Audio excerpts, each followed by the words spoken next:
ये रार चल रही है तो दूसरी तरफ दमोह उपचुनाव में बीजेपी की करारी हार के बाद राहुल लोधी जयंत मलैया को दोषी ठहरा रहे हैं। जी मीडिया ने इस संबंध में जब मंत्री विश्वास सारंग से सवाल पूछा तो वो कन्नी काटते हुए नजर आए और उन्होंने चुप्पी साध ली। दमोह उपचुनाव में राहुल लोधी की करारी हार हुई है और अजय टंडन लगभग 17,000 वोटों से जीते हैं। चिकित्सा शिक्षा मंत्री विश्वास सारंग हमारे साथ मौजूद हैं। सर, हार के लिए कौन जिम्मेदार है? बीजेपी की करारी? नहीं, अभी इसकी समीक्षा करेंगे। ये हार नहीं है, थोड़ी हम पीछे रह गए हैं। जनता के निर्णय को हम शिरोधार्य करते हैं, पर जो भी बात है उसकी समीक्षा करेंगे। क्यों हार हुई, क्या है, जनता ने पर निर्णय लिया, उसको शिरोधार्य करते हैं। जयंत मलैया को जिम्मेदार ठहराया है राहुल लोधी ने, क्या कहेंगे? विश्वास सारंग मुस्कुराकर निकल गए, आंखों से मुस्कुराए, क्योंकि चेहरा तो खैर मास्क में छिपा हुआ था और जरूरी भी है, लेकिन वो जो आंखों से उनकी मुस्कुराहट है और वो चुपचाप निकल गए, वो बताता है कि आला कमान के लिए कितना चिंता वाली बात है। और ये बढ़ती चिंता अब जवाब देने पर मुश्किलें खड़ी कर रही है, जवाब देना मुश्किल हो रहा है। इस वक्त मृदुल शर्मा लगातार हमारे साथ बने हुए हैं। मृदुल, विश्वास सारंग बड़े बेबाक नेताओं में से हैं, खुलकर राय रखते हैं, लेकिन ये मसला ही ऐसा है। एक तरफ जैसा हमने कहा कि पार्टी के सीनियर मोस्ट लीडर्स में से, एक्टिव लीडर्स में से एक हैं, तो दूसरी तरफ एक ऐसा व्यक्ति जिसने विधायकी छोड़कर बीजेपी संगठन में बीजेपी नेतृत्व में विश्वास जताया था और अब वो दोनों आमने सामने, नतीजा आला कमान बीच में खामोश। बिल्कुल, जैसे जैसे भोपाल का मौसम इस समय बदल रहा है आसिफ, वैसे वैसे ही अभी हालात भी बदलते जा रहे हैं।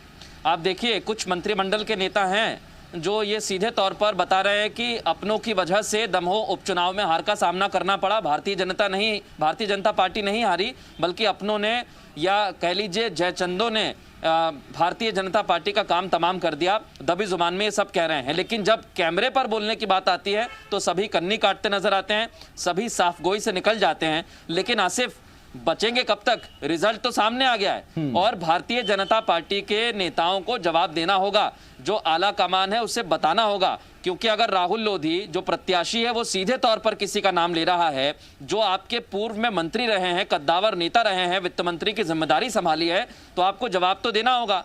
जयंत मलैया कह रहे हैं कि राहुल लोधी खुद हार गए, राहुल लोधी कह रहे हैं कि मुझे जयंत मलैया, सिद्धार्थ मलैया और मलैया परिवार ने हरा दिया, तो जवाब तो देना होगा। लेकिन जब सवाल कर रहे हैं तो जो बड़े नेता हैं जो हर मसले पर साफ गोई से अपना पक्ष रखते हैं, वो भी इस मसले पर जवाब नहीं दे पाया सिर्फ। तो आप समझ सकते हैं शायद मृदुल अभी तय नहीं है, क्योंकि बड़ा सेंसिटिव मसला है, इस पर अभी कहना क्या है ये अभी शायद तय नहीं है और ऐसे में कोई बयान अभी देंगे नहीं शायद। हाँ मृदुल, बोलिए, कुछ जरूरी है क्या? बोलिए। बिल्कुल बिल्कुल बिल्कुल। अगर पार्टी लाइन तय नहीं है आसिफ, तो फिर बाकी मंत्री क्यों कह रहे हैं? यही तो हम भी सोच रहे हैं। विश्वास सारंग ने तो मना कर दिया, लेकिन कई सारे मंत्री लगातार इस तरीके की बातें कह रहे हैं, कई सारे नेता इस तरीके की बातें कह रहे हैं कि हमें अपनों ने लूटा। तो अगर पार्टी लाइन तय नहीं है, एक तरफ वो बोले जा रहे हैं, दूसरी तरफ कुछ नेता चुप हैं, तो स्थिति जो है आसिफ अभी क्लियर अंदर पार्टी के अंदर ही नहीं है। और मुझे लगता है कि शीर्ष नेतृत्व को या आला कमान को यह देखना होगा कि वो इस पर कुछ ना कुछ पक्ष रखें और सामने निकल कर आए और बताएं कि क्या वजह रही, किस हिसाब से मंथन करना होगा। ठीक, वैसे इतनी तेज जो ये दल बदल होते हैं, रीतियां, नीतियां और जो पार्टी, नई पार्टी का जो सिलेबस है उसे कंठस्थ करने में, याद करने में, फिंगर टिप्स मिलाने में वक्त लगता है और यही वजह है कि वैसे ये पार्टी की रीति नहीं है कि अगर आप हार जाएं तो हार का ठीकरा सीधा किसी पर यूं ही फोड़ दें, वो भी मीडिया के सामने। पार्टी फोरम में संगठन बात करने को कहता है और अगर राहुल लोधी ने यूं खोल के नाम लिया है तो राहुल लोधी पर कोई इस पर कार्रवाई नहीं होगी तो किस पर होगी, कब होगी, ये वो कुछ सवाल है जिनके जवाब अभी मिलने बाकी हैं। बहुत शुक्रिया मृदुल इस तमाम जानकारी के लिए। मृदुल शर्मा, जी मीडिया संवाददाता, इस वक्त इस बड़ी खबर पर हमारे साथ भोपाल से जुड़े हुए थे।